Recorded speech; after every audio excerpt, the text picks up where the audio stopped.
हो? का करी बहनी, ई समझा काम धाम में व्यस्त रहिला अपने। और हाल चाल बतावा। हाल चाल तो कुल ठीके ठाक बा, अपन बताओ बहनी। हमार भी ठीक बा। और जीजा जी कैसन बाड़ा? अरे बहनी, अपने जीजा जी के हाल पूछत हो। का हो गलो? सुना बतावत है। सुनावा। हमके मिलल बलमुआ नचनिया। अरे बाप रे, ऐसा हुआ का हो?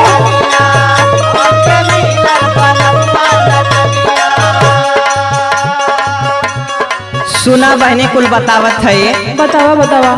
हो के मरद बनेला जननिया, हो के मरद बनेला जननिया, हमके मिलल बलमुआ नचनिया।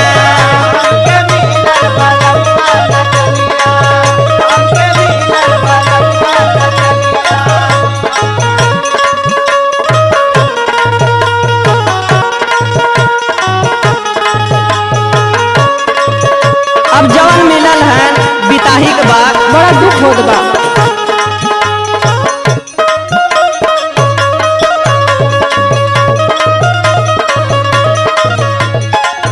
तू तो इतने सुनत हो बहने, उनका लीला सुनावत है। सुना। हाँ सुनावा। का हम बताई सखी उनकर लीला, का हम बताई सखी उनकर लीला, का हम बताई सखी उनकर लीला।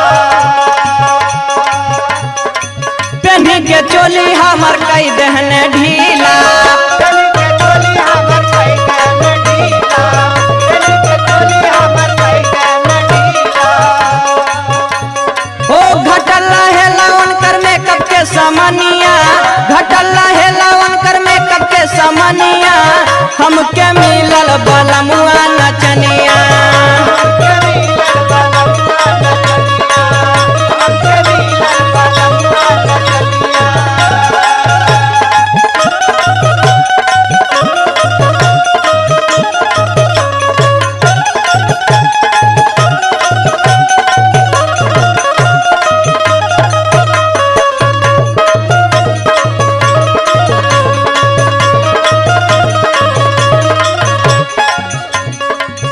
दिन तो कैसो बिताई लेला बहनी, लेकिन सुना। कैसे सहत हबू हो?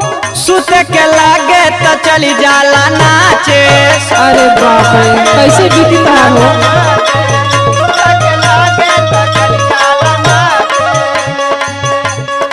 सजिया पे रात भर रहिला उपवास।